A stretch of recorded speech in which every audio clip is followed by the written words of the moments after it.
All that chaos on Capitol Hill is just the latest crisis facing the Biden administration. Now Joe's record of failure is starting to catch up with him in the polls. Not only is he underwater on approval in the latest Pew Research poll, but a majority, by the way, of respondents, 56%, they think Joe Biden is not mentally sharp. And by the way, I don't know who this other 40% are or what you're thinking. And by the way, the vaccine mandates that Biden is so eager to impose on everyone, they could soon be having disastrous consequences for the Democrats. Look at New York State, for example. They're preparing to actually call up the National Guard to fill in for hospital workers, you know, the ones in March and April and May of 2020 in the middle of the COVID shift show of all shift shows. Yeah. They're thinking of firing them, many that got COVID, that jumped on COVID grenades every day to save the lives of their fellow citizens. Yeah, they're all about to be fired for refusing to get the vaccine. Sounds like Biden could have yet another crisis of his own making on his hands before he even knows it. Here with the reaction, author of Beyond Biden, Rebuilding the America We Love, I Can Hope and Pray. Well-written book. I have my copy. Thank you, Mr. Speaker. Fox News contributor Newt Gingrich. All right, we got to get beyond Biden. It's never been this bad. We never abandoned Americans. We never begged OPEC to produce more oil, giving up energy independence. You see the mess at the border. You see inflation. My question is, you see this fight going on with the squad versus so-called moderates. Who wins? Well, I think the country loses. And I think, first of all, with very few exceptions, maybe Manchin and Sinema, there aren't any real moderates in the Democratic Party.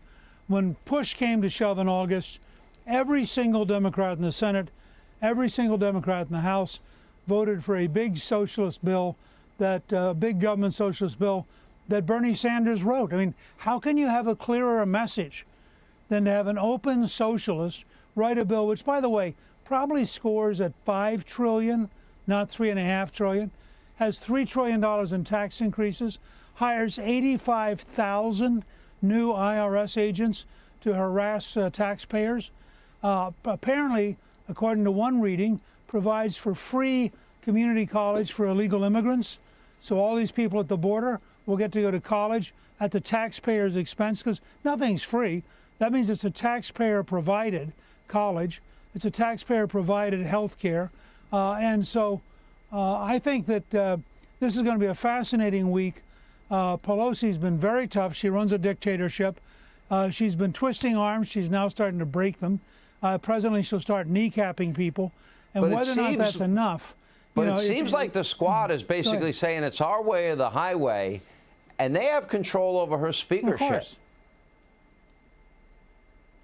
Well, they only do in the sense that they have enough votes that she probably can't pass a purely Democratic bill without their votes. But look at what they've done. For the last year, they've decided everything by themselves. In fact, they even reached over and kicked a Republican off a committee, something which had never been done before. They created an investigating committee, and they controlled Republican appointees. So now they turn, it's like having somebody, if your teenage son or daughter had run off with a credit card, ran around and charged everything, bought a Ferrari, bought, round-trip airline tickets, stayed at five-star hotels, then showed up one morning and said, gee, Dad, why don't you pay all of my bills? And that's where the Republicans are now saying, no, we're not part of this. We weren't in on the takeoff. We're not going to be in on the landing. And the Democrats have made no effort to reach out to the Republicans and actually try to share power. All right, so I would urge my Republicans question, in the House and Senate, be calm and see what happens. I don't think any Republican should vote to increase the debt ceiling. They have the House. They have the Senate. Right. They want to spend all this money. Republicans don't. There's no opportunity to work with a Republican. I don't think one Republican should vote to increase it by a penny. Now, Democrats are going to say, oh, you're going to shut down the government and the full faith and credit of the U.S. government is going to be at stake. That's not true. They have control of Congress. They have control of the purse strings. They get to decide. So it'll be up to them whether or not they raise the debt ceiling, correct? Yeah. I mean, if I were the Republican leadership, I'd say, look, you can get our votes. Drop the $5 trillion spending bill, drop the $3 trillion tax increase, drop the idea of 85,000 new IRS agents. You know, you want to talk about us helping you? Well, this is what it's going to cost for us to decide to help you. And if you don't want to meet us and negotiate, why would we give you our votes? I mean, no Republican should vote for the debt ceiling increase. That's the Democrats' problem. It is their disaster. And frankly, if they keep putting poison pills into the continuing resolution, no Republican should vote for the continuing resolution. So and you have to be very careful. You have a great pulse of how things are working in D.C. It seems like Democrats, the Civil War is going on. So what happens in the House? Will Manchin and Sinema hold the line? Because I think ultimately their arms are going to get twisted so hard they'll probably rip them out of the socket to get their votes. Well, I think they have a hard time doing that. They're offering a bill which will destroy West Virginia's economy totally. They're offering some ideas which are deeply opposed in Arizona. Remember, big government socialism only has about 16% support. 1 out of every 6 Americans. Now, it may be that the lemming is replacing the donkey as the Democratic Party symbol, and they may all be about to run off a cliff together. But I think this is going to be very unpopular in the country. And my guess is they're not going to get it through because in the end they can't satisfy those who aren't moderates, but they want to survive, and those who are radicals in districts where it doesn't matter. I think it's an almost impossible job for Pelosi. Did you ever think it'd get this radical? You ever think we'd abandon Americans across enemy lines? You ever think we'd have that kind of chaos at the border? Did you ever think that we'd be begging OPEC after we finally achieved energy independence to produce more oil, and they turn us down? Pretty embarrassing, Mr. Speaker.